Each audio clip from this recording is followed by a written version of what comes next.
Hi, Smart Aleck community. This is Kelly. I want to talk to you about playing one of our favorite games called Rabbit Hole. This is a game that practices our rabbit syllable division rule, and the way that you play this game can be applied to our other syllable division rules, such as tiger toes and camel hump. But we're going to start with Rabbit Hole today. So if you go to our website and download this game, you're going to get a few different pieces. You're going to get a huge deck of cards that have this cute little rabbit hole on the front, and you're also going to get a game board. Now I'm going to show you two different ways to play this game using these materials. The first way that I like to play it is to take this huge deck of cards and shuffle all of them up. And you'll notice that within this deck, there's a bunch of words that can be applied to the rabbit syllable division rule.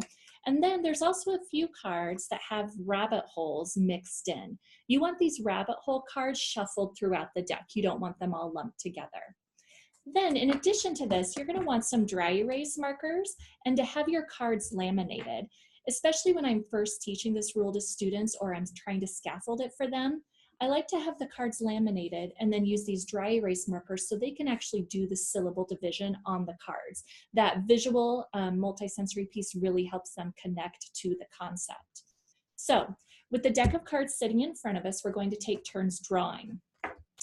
When I draw, I take a moment to look at my card and I want to walk through the steps out loud. I want to model for my students so that I'm constantly reinforcing this syllable division strategy. So the first thing I would remind them, as always, we spot and dot our vowels.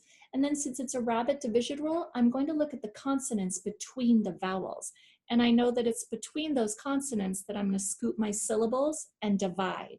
Now, if the student needs, I may remind them that we can use our fingers and cover up the syllables to help us chunk that word and model reading for them one syllable at a time. Contest, contest. Now, if I read that correctly and I divide it correctly, then this card goes in my pile and it's my partner's turn.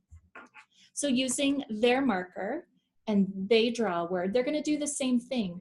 But for the students, again, I like them talking out loud and thinking aloud so I can make sure they do understand the strategy. So they will spot and dot their vowels. They will look at the consonants between the vowels, and it's between those consonants that we scoop our syllables. And we've chunked this word now into two small syllables, goblet, goblet. And if they did it correctly, then this goes in their pile. And we keep playing, drawing words and dividing them and reading them and adding them to our piles. When you draw this card, this is the rabbit hole. This means you've fallen down the rabbit hole and you have to take all of the cards from your pile and put them back into the deck. So you start from scratch, you're starting over. And that is a bummer because when the game is over, whoever has the most cards wins. So it's the dreaded rabbit hole that you don't want to draw because then everything goes back in the deck and you start from zero. And that is one version of how we play our game, just using the cards. Now, another version that you might want to play also utilizes the cards and the same idea of scooping the syllables, but you can add in the game board. You're going to want little markers or little pawns to move your spots, and you're going to want to die. So, like we did before, you're going to start with a deck of cards face down so that when you draw, you're only seeing this side, and players will take turns. So I've drawn my card. I'm going to think aloud for my student where I spot and I dot my vowels. I remember the rabbit division rule where I look at the consonants between the vowels, and that's where I scoop my syllables. And then I'm going to read this in small syllable chunks, misfit, and then put it together, misfit. Since I got that correct, I'm going to roll my die. And then according to however many dots I rolled, I'm going to move my pawn across the board. Now, you will notice these little spots around the board. These are the rabbit holes on the game board, and they have the same meaning that this rabbit hole has. If you get to this spot, then you have to go all the way back to the previous rabbit hole. So if I had landed here, I would go back to the start. If I had made my way around the board and landed on this rabbit hole, then I would have to go back, move my token back to this rabbit hole and begin again.